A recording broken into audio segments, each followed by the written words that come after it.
In this episode, we'll talk about the most important things you need to know about your 2-month-old. Hello and welcome to the Dr. Amaka Namani Show, where we emphasize preparation over perfection. Thank you for joining me.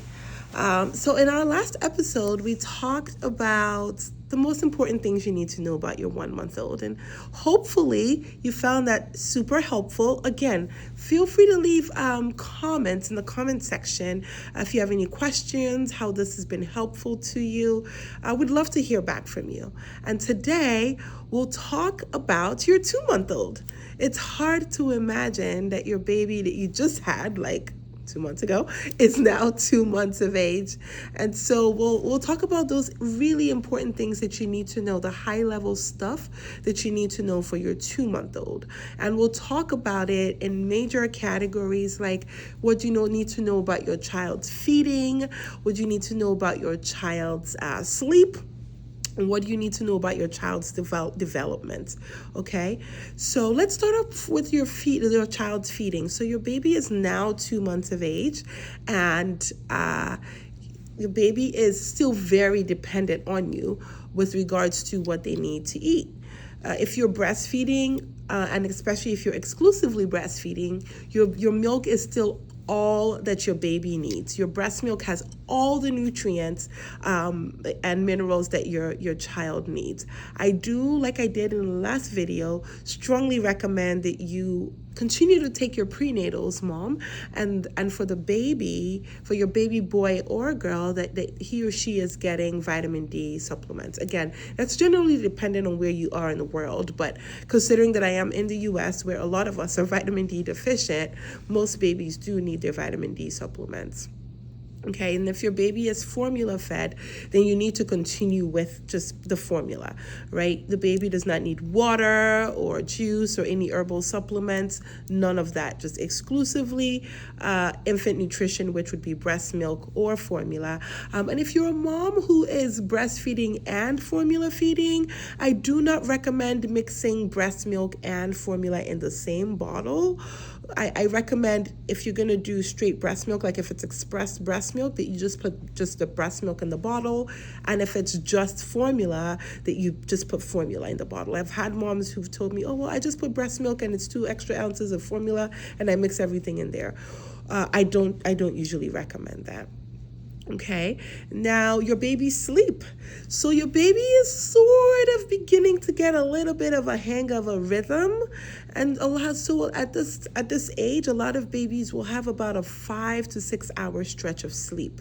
So that means that you, mom, hopefully are getting a little more rest, right? So during the day, they're probably just going to feed and go to sleep, and just like we talked about in our last video, you want to help your baby set the circadian rhythm by continuing with your daily activity, during the day, your normal, daytime voice, and then at nighttime, just beginning to use your level 1 voice, close blinds, and all of that stuff. For babies who are breastfed, they might not always follow this norm. Every baby is different.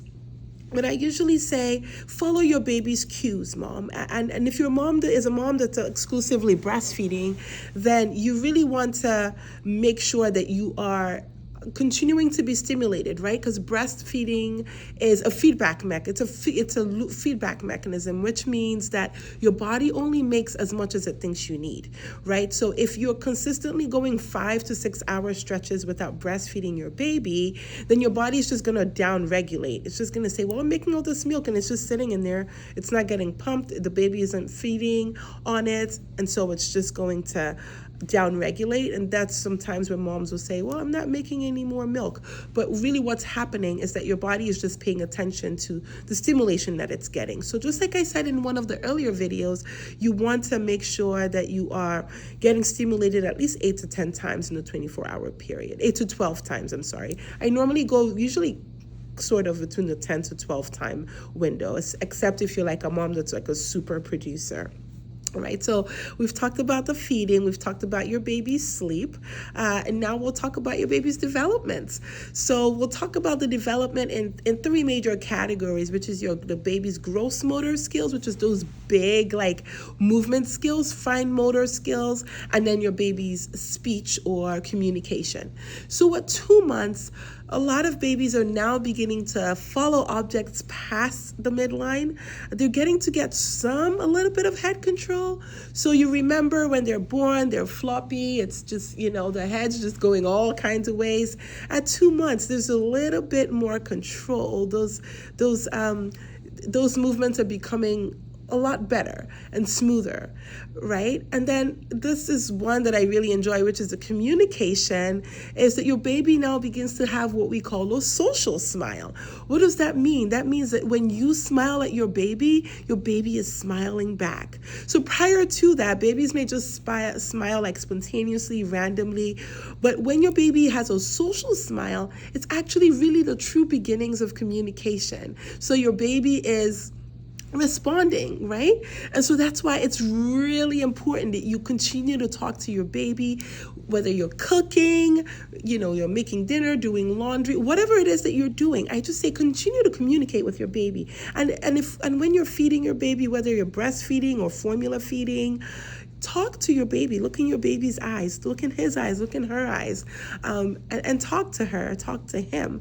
You are really establishing a very solid foundation, right? And really leads me to what I almost always say in all of my videos, which is reading to your baby. You cannot overread to a baby. I cannot overemphasize this. So read. It could be a book that you're reading even, right? Like I personally like to read a lot of nonfiction, and you can read out loud to your baby. It could be a picture book. It could be whatever. But those communications are really helping to form neurons in your baby's brain. Okay, so we've talked about your baby's feeding, we've talked about your baby's sleep, we've talked about your baby's development with the gross motor, fine motor, communication / speech, and we've talked about really the importance of reading to your baby. And now you really want to know about those red flags, right? Again, those respiratory things like any turning blue around the lips, that is never normal at any age. That is always an emergency.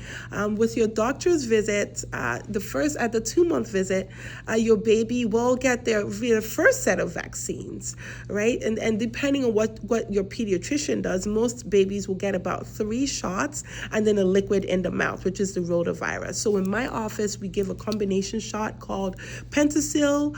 We give the hepatitis B vaccine, and we give the pneumococcal vaccine, which protects against pneumonia, and then the rotavirus is a liquid in the mouth. Now, if it's a winter season, we also additionally, if you haven't already gotten it earlier in the year, whether when you were pregnant or at the baby's first visit, we will then give you the RSV vaccine, right? Now, importantly, at the 2-month, when your baby is about 2 months, that's kind of now when we're in the safe zone for when your baby has a fever. So you remember in our last episode, we talked about if your baby has a fever, which is a rectal temperature over 100.4 degrees Fahrenheit and up, your baby would need to be seen emergently. Now we can excuse fevers. You can now call your doctor if your baby has a fever. You can actually also give your baby Tylenol. You cannot give your baby ibuprofen, Motrin, which is like a Motrin, or any other ibuprofen until your baby is 6 months of age. And very importantly, mom, remember to take care of yourself. So your support system doesn't go now because your baby is sleeping 5-hour stretches or you're beginning to get a hang of it. This is a lifetime journey, right? So whether you're going through any postpartum blues or depression, remember to have a support system, whether it's a mom support group or going out to the library or just calling a friend or talking to your partner or your therapist or church or whatever it is that works for you. Remember to find your happy place and remember that you are not alone in whatever it is that you're going through. So I hope this episode was super helpful. Remember to like, subscribe, and share with any mom in your life that you think this will help.